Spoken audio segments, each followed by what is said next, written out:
Hey everybody, welcome to this week's Q&As. I'm going to do this in dark mode as well, just because of the overwhelming support of doing the weekly roundup that way. So as always, let me know what you think, but let's jump in and see what we got. First up is a fun one from Renaissance 2K. They want to know what's the story behind my theme song. Before our drives to camp in the morning, their 6-year-old son has been asking if we could listen to your podcast episodes so he could hear your intro. He usually headbangs along to it, and let's be honest here, so do I. They recently stumbled upon the extended version of it on YouTube, the one with the 8-bit thumbnail of me holding a guitar. The son was thrilled, like Santa Claus delivering an ice cream sundae levels of thrilled.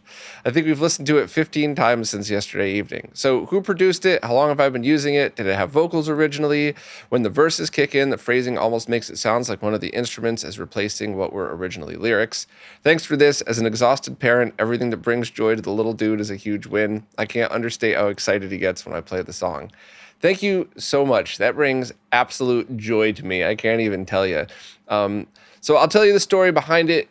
Please skip to the next section if anybody's heard it before and just doesn't want to hear me talk about it. But I was in a couple of bands over the years. I was one of those guitar players that just never found the band for me. And I also was one of those weird people that like got out of high school and basically immediately got a corporate job. So I didn't really have time to do a lot of the fun stuff a lot of my friends did.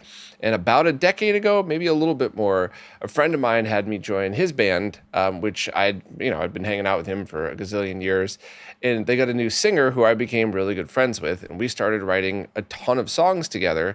And the band that we were in wasn't really going anywhere for all the right reasons, right? People have lives and responsibilities, but we had a little extra time. So we started another one, and she had sent me a riff that she had wrote or something on her YouTube channel.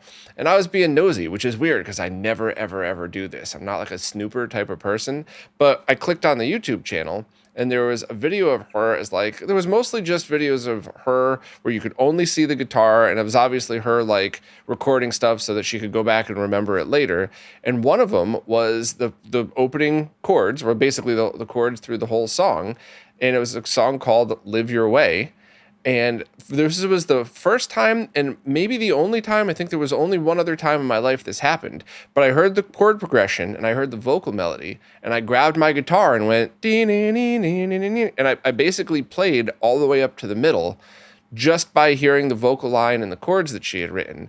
And then I sent it to her and I was like, look, I hope you're not mad. I never ever do this, but I snooped. And like the second thing I clicked on was this song. Are you mad that I did this? And I didn't hear back from her. I had sent her a text and with like a link to the MP3 or something. I didn't hear back for a while. I was like, oh man, she's pissed. And about 20 minutes later, I get a response that was a file of her, because she was a really, really good drummer. She's a great drummer, a very good singer, a really good songwriter, and a good enough guitarist to play live. And she had sent me back another MP3 of her playing drums along to the song that I had sent her. And she was like, holy crap, I was about to leave. I heard this. I had to go record them. So I was like, well, what do you want to come next? She was like, well, how about like a stop with like a cool breakdown? And that's when I wrote that fast part in the middle, which I definitely could not play when I wrote it. It took me like a month to get the chops up to actually be able to record it, and a couple more months where I could play it live without missing a note or without doing those guitar player tricks where you palm mute to kind of mask your mistakes and your skips and stuff like that. And that kind of started the whole thing. Like after that one incident, then we started writing more songs together. She just sent me a bunch of her old riffs and we came up with like 2 albums worth of songs. And we'd started doing our little summer tour of Long Island, if you want to call it that, and, got a couple other members. And the reason we got the name 2 Weeks was because her twin brother, like the whole family was musical. Everybody in that family played an instrument, and we couldn't find a bassist and we couldn't find a drummer. And I still have like frustration to this day for lazy musicians who love talking about doing stuff, but don't ever want to actually do the work. And after another failed bass audition, obviously I didn't know Ronnie back then, or I would have had him or know him well enough. I would have had him record the bass parts and send him over. But after another failed bass audition, she basically like kicked open the door to her brother's room and was like, "You're playing bass for us." So he hadn't touched the instrument in years. So he starts playing. And then we found a drummer who was great. and he comes over and he's always drinking like an extra large coffee. And we played a couple songs and he was like, oh, that's cool. And he looks at the brother, the bassist, and it's like, oh, I love your groove. How long you been playing? He's like, about 2 weeks. And the drummer like spits out his coffee and he starts laughing and he starts pounding on the drums. 2 weeks, 2 weeks. He thought the bassist was messing with him. He didn't realize like he actually hadn't played any instruments in years, had never played bass, had only played guitar, and was able to keep up enough where, in that live environment, you definitely would not have known. So that's how we got the name of the band, 2 weeks, because of that. So we got a first album done, and that kind of life happened. I told that story so many times, I don't want to waste anybody else's time with it. If you really want to hear it again, I'll tell that part next week. But the band kind of fell apart, and that was really depressing because we had really realistic expectations. If something should happen and we got really popular, cool. But we all had very realistic expectations of where to go. I honestly really thought that the singer, drummer, songwriter Gino was going to use this band to launch a Patreon and our own music career. And I was going to use it just so we can get on a couple of tours. And I was going to do a RetroRGB road tour, which I ended up trying to do without the band, which would have been way too cost prohibitive. So yeah, I have a whole other album's worth of songs just kind of sitting there. I really wish one day I could go back and finish it, but I never met anybody else musically I worked with that clicked like that. Cause I'm not a great musician. My actual musician friends laugh at me all the time. I don't read music. I was talking to Ronnie about one of the songs that I'd written that, the little fun thing we did a couple years ago that Ronnie did bass on, and he was using musical terms. And I was like, dude, I don't know anything that you're talking about right now. Are you talking about the do part or the thump part? And so that's how I got to find a musician that could speak my stupid language. So yeah, that's the whole thing. The album is available everywhere. I'll leave a link to the full song of that where I did a music video wearing a Mortal Kombat shirt because of course I freaking did. And I'll leave another link to the 8-bit version. Some of the songs have swears in them, so I'm not sure how you feel about that and how old your kids are. I certainly do not want your kids going to school dropping the F-bomb because you heard one of my songs.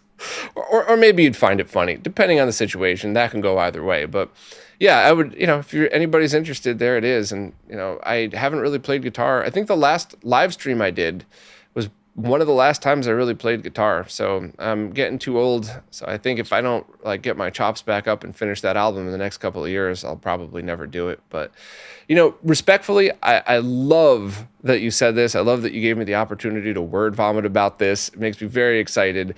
But I wrote these songs, we wrote these songs for us. So the fact that anybody else at all likes it is awesome, and I appreciate it. And thank you so much for saying that. But really, I wrote these songs for us. So if I drop these links in the description and anybody else listens and you're like, this is total crap, that's totally fine. Music is subjective, but I didn't write it for you. I wrote it for me. The fun guitar riffs, the silly drum parts. Gina wrote all of the lyrics to all of them as well. I'm terrible at lyric writing. She was not. There was one song that she wrote where I'm listening to the lyrics and I went, oh, please don't make the follow-up line be this silly rhyme thing. And she didn't. She nailed it. So yeah, she wrote all of the lyrics. She wrote all of the drum parts with me occasionally being like, hey, try a boof instead of a poof or something. And I think we both kind of wrote the bass parts together. And I wrote almost all of the guitar parts, but a lot of them were her, that scenario. Here's a couple of chords. What do you want to do with it? And then I come back with my stupid, crazy, death metal inspired rhythm guitar parts to it, and we kind of met in the middle. And the producer said it sounded like Green Day meets Megadeth, which I took as a compliment. I didn't think it quite sounded like that, but that's totally fair because that's her background and my background. So yeah, I don't know. Thank you for asking.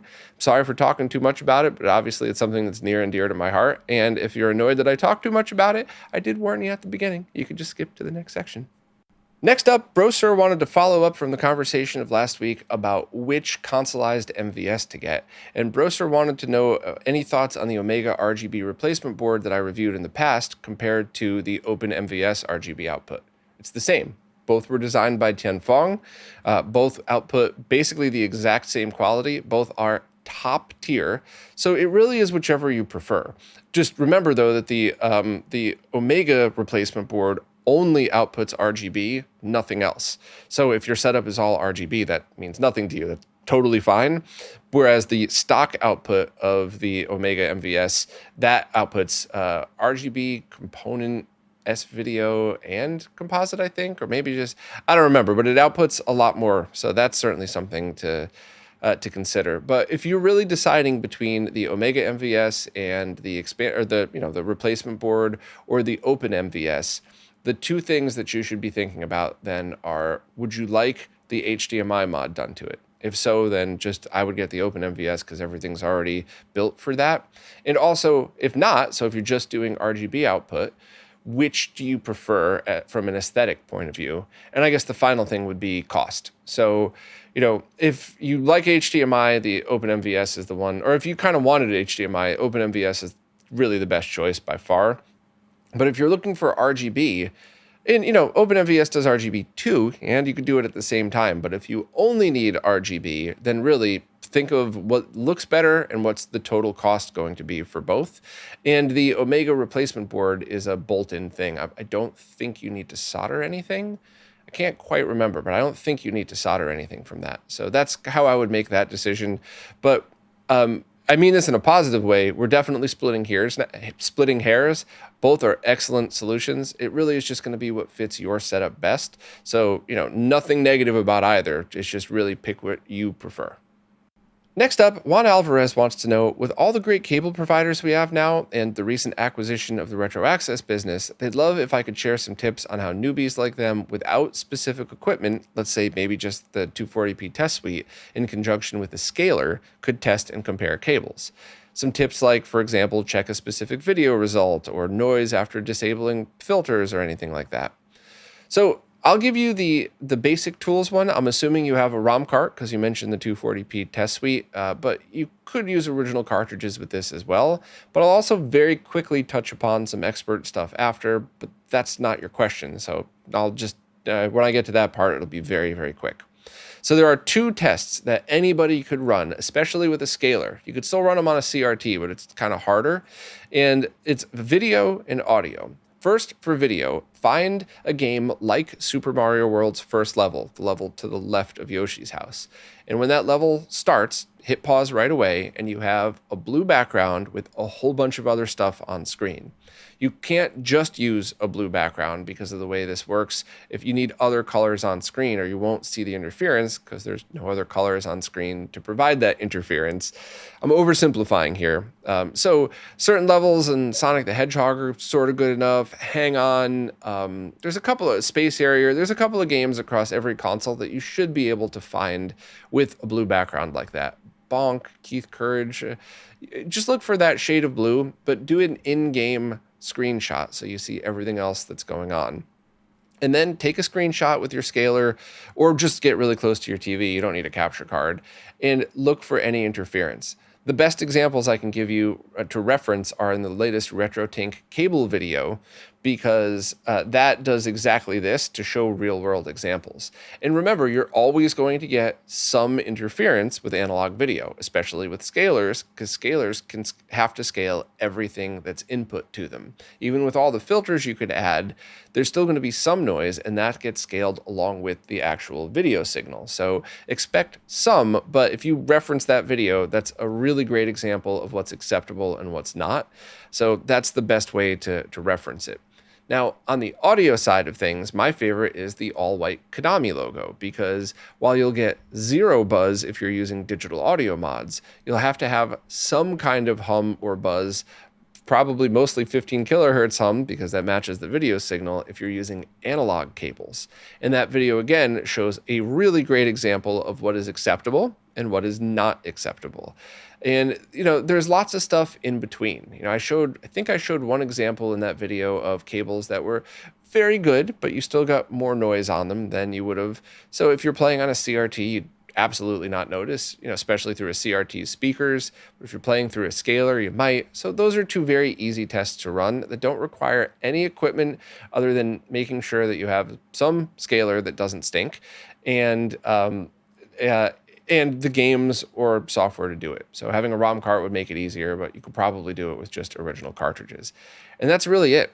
Now, once you get past that point, I think then you start to need equipment like really good audio analysis equipment like MD Fourier, which is a giant pain. And by the way, no disrespect to Artemio. MD Fourier is amazing. I love it and rely on it all the time. And I think he himself would probably say something like he wished you could just buy a box and do it, but that's not how audio works. You need to know exactly what you're doing. So that's kind of going down a rabbit hole. Getting a scope to verify voltage is always helpful. You could get that $30 cheap scope just to do things like make sure sync isn't going to blow out your equipment. Generally speaking, if you buy cables from reputable manufacturers, anything that's linked on RetroRGB, obviously, you generally don't ever have to worry. On the flip side, if you buy a $2 cable from AliExpress, you should expect that you're going to have some work done to the cable. Otherwise, you could blow out your SCART equipment. And also, while that $30 scope is a fun tool to have and could be a help, if you're actually designing stuff, don't use that. Get yourself a real scope, like one of the Rigels or something like that, and just kind of go from there.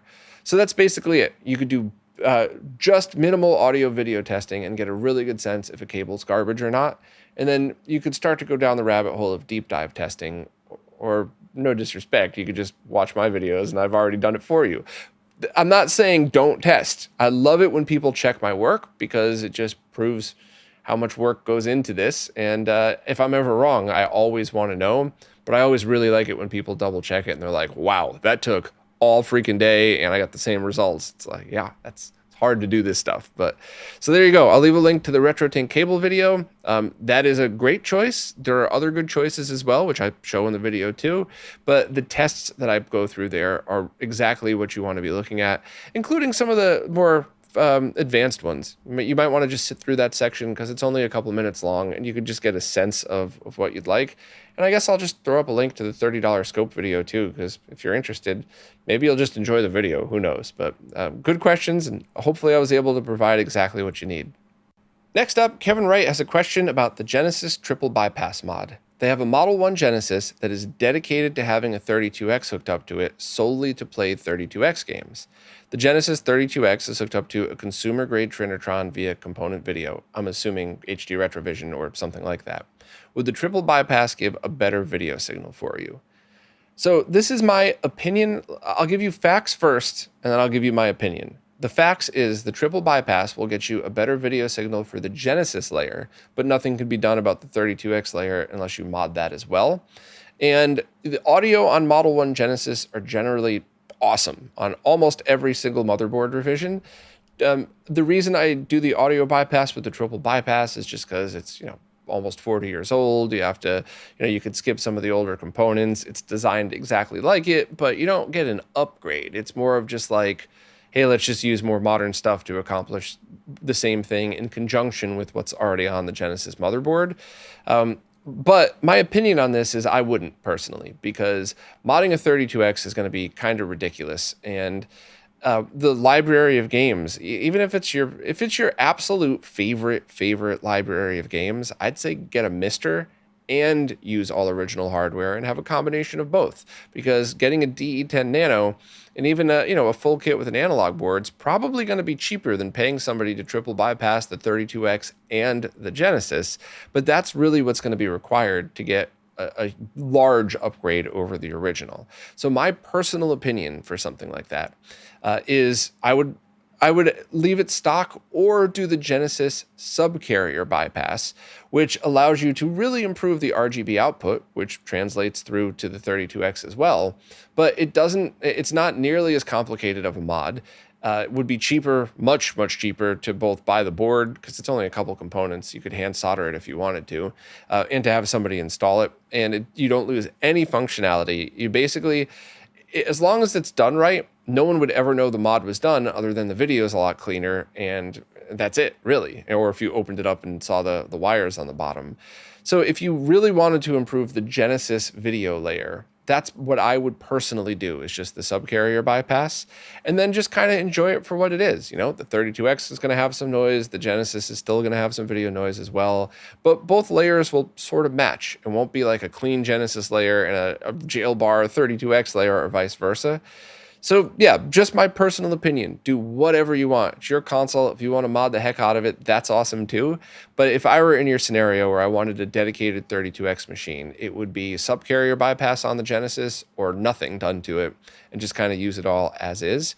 But let me know what you think about that. Maybe I'm kind of missing the point. Your question was, would the triple bypass give a better video signal? The answer is yes, but only on the Genesis side, and depending on your game, that could be most of the video graphics or almost none of the video graphics. So I could elaborate more if you want, but I think that's kind of what you were going for this. So just in case, I'll leave a link to the subcarrier bypass if that's something you or anybody's interested in. And a quick note, that has nothing to do with the 32X. If you just have a Model 1 Genesis that you don't want to go through all of the triple bypass for, you're definitely going to get a noticeable improvement if you use RGB out, but you still retain composite video. Next up, Space Farmer wants to know if I know of any 2 to 3 foot high quality cables that could be used to link Extron Crosspoint switches together. They've had HD Retrovision cables, but something shorter would be nice. So I would absolutely start with just shielded BNC cables, and I would do all 5 of them just because you never know when you're going to use horizontal and vertical sync. Even if you're using it all for component video, just get either 5 1 or 2 to 3 foot BNC cables individually, or get one that has 5 conductors on it, but just get ones that are thick and shielded, which is always a gamble. I'll get back to that one, but that's the best way. You don't have to worry about adapters. Once you screw them in together, it's a single screw terminal thing, then it's always linked together and you should be totally fine. Now, just because a cable is listed as shielded and it's a thicker cable doesn't mean it actually is. I've bought lots and lots of cables over the years that were thick, heavy cables, and I cut them open and there was this tiny little conductor in the middle with basically no shielding on it, or no grounding, no properly grounded shielding, which was the same as no shielding really. So you're going to have to just test it out. And the easiest thing to do would be something like the Super Mario World level to the left of Yoshi's house, have that into a scaler, take a screenshot of it going just through one crosspoint, link those crosspoints together, and then have the output of crosspoint 2 go back into the scaler and test it that way. That's one way to do it. You could buy 6 individual cables, cut one of them open and do an inspection of it yourself. And if you're the type of person that could use a BNC cable to do a mod of some sort, you're going to direct wire a doomsday thing or something like that, that wouldn't be wasteful. But if you're just going to cut the cable, I don't know, that would be wasteful. So I'm not sure if I would do that if I were you, but either one of those should be good choices. I'll do a very quick Amazon search and see if there's anything that catches my eye on there that might be a good choice for you.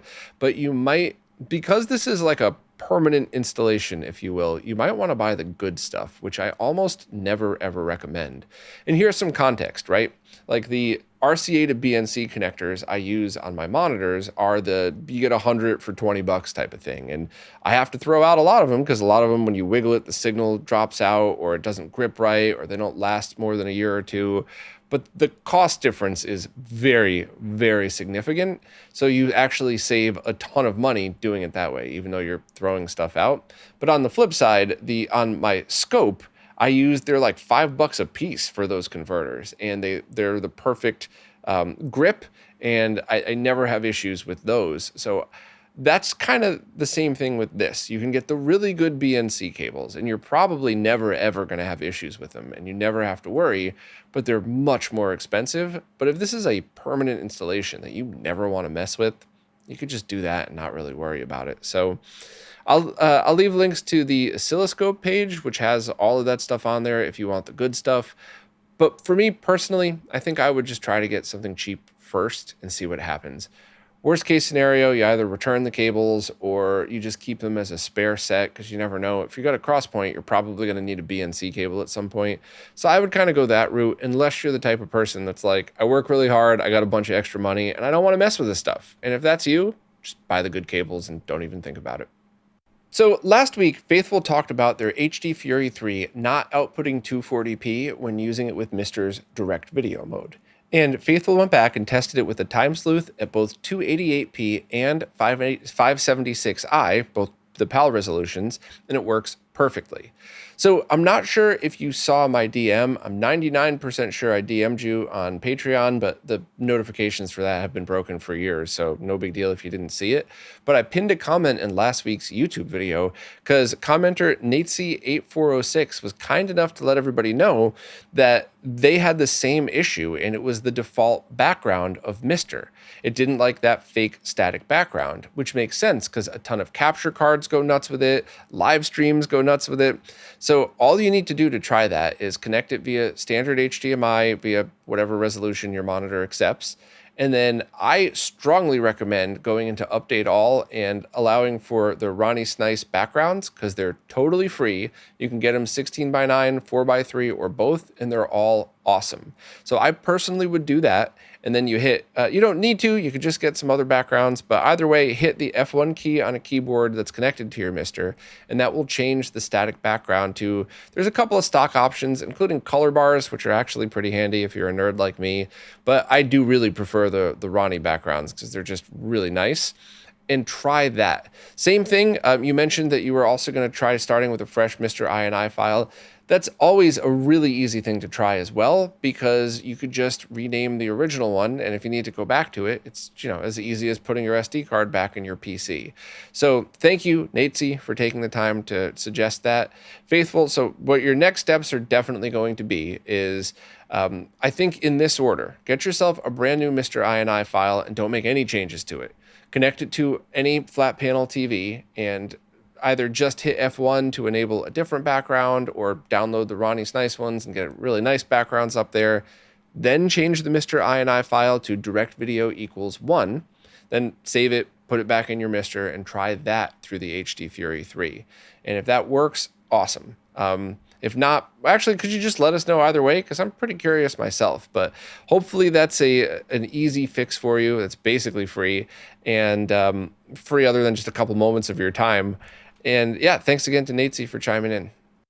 Next up, Rob wanted to follow up from the question of last week of how to get things routed into a PVM with 2 switches and an Extron 203 RXI. And Rob had a couple of key pieces of info that they were able to follow up with that I think I'm able to point you in the right direction now.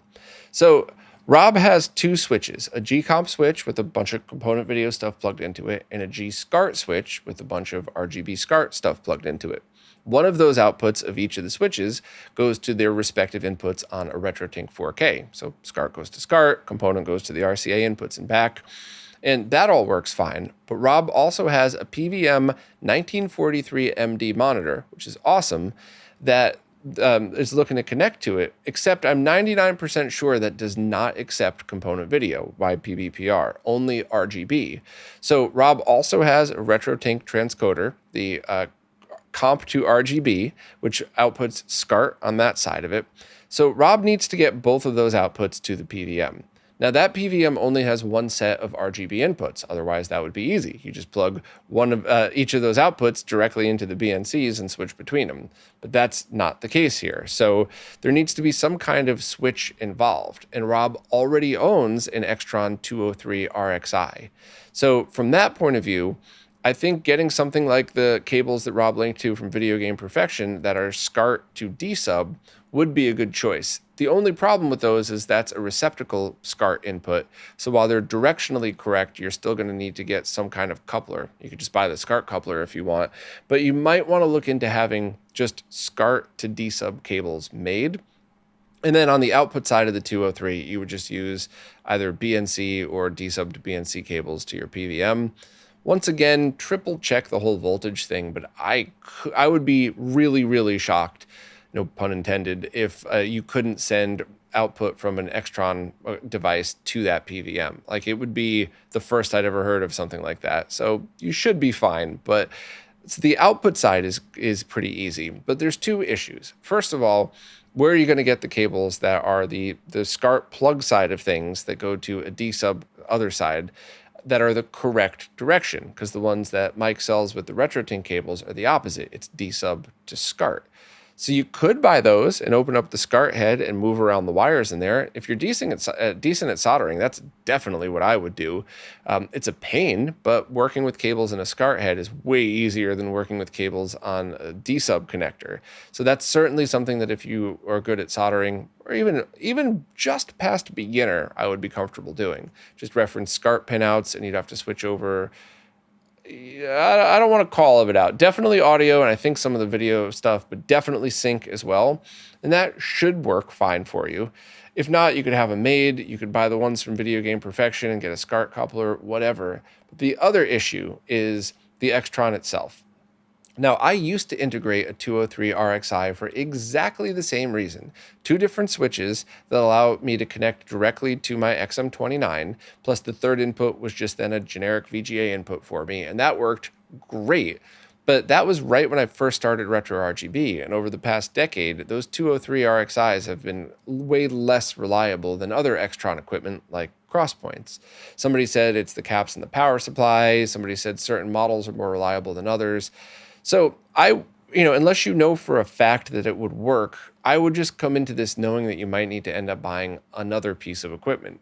But the good news is any manual VGA switch should work with this without any problems, assuming the switch is built right. So if you go through the trouble of buying the RetroTink cables and modifying the SCART head, or having custom cables made, or buying the Video Game Perfection ones and some SCART couplers or something, and it doesn't work, buy any cheap VGA switch, something used off of eBay, Extron equipment maybe too if you want some powered ones, but those should work, especially the just push button manual, or the sometimes you'll see them with a wheel, a crank wheel, and that should work. The only issue might be interference.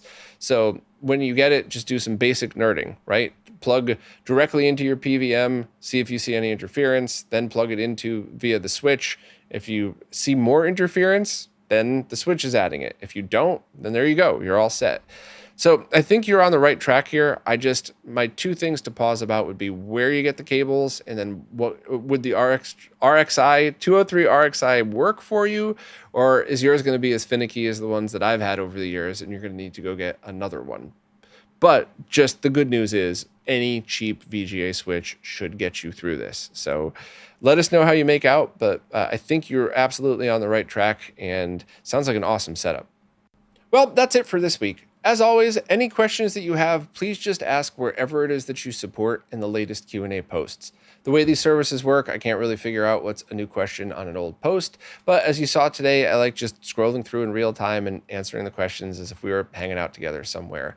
Also, anybody who supports, feel free to do this. Oftentimes, like today, the questions only come in on Patreon just because that's where most people support, but there's no favoritism whatsoever. Anywhere you support, just feel free to ask whatever you got.